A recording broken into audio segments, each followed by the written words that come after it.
The night that rewrote two stories. The neon signs of the city flickered weakly as I hurried through the damp alleyways. My breath formed misty clouds in the cold air, and the rhythmic tapping of my shoes echoed against the wet concrete. I tightened my grip on the paper bag holding my dinner, a cheap sandwich from the 24-hour convenience store. Poverty had a way of making even small luxuries feel sacred. That's when I saw her. A figure hunched near the dumpster behind the supermarket, shoving expired canned goods into a torn backpack. Her hoodie was soaked, her sneakers caked in mud. For a moment, I froze. A thief. But as I stepped closer, the dim streetlight revealed what she was trying to hide, a toddler asleep in a broken stroller wrapped in a threadbare blanket. Our eyes met. Fear flashed across her face, and she clutched the cans tighter. "Please," she whispered, her voice cracking. "He's hungry." The child stirred, his tiny fingers curling into fists. Memories flooded me, nights spent scavenging, the shame of stolen bread. 10 years ago, that could have been me. Without thinking, I pulled out my wallet. "Take this," I said, handing her my last $50. She stared at the bill like it might vanish. "Why?" she demanded, suspicion hardening her gaze. "Because someone once did this for me," I replied.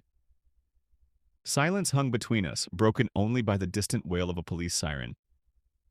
Then slowly she reached out. Her hands trembled. "I'm not a criminal," she muttered, more to herself than to me. "I'm just stuck." I nodded. "Come on." We walked to an all-night cafe I knew, its windows fogged with warmth. The barista raised an eyebrow but said nothing as we settled into a corner booth. Over bitter coffee and reheated soup, her story spilled out. A factory job lost to automation, eviction, nights in bus stations. "I applied everywhere," she said, tracing the rim of her mug. "But who hires a homeless single mother?" My phone buzzed. A notification from the community center where I volunteered. "Urgent.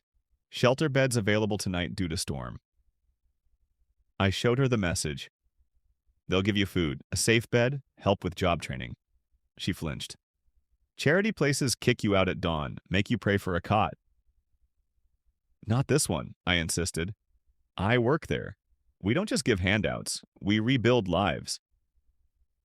The storm arrived as we stepped outside, rain slicing sideways.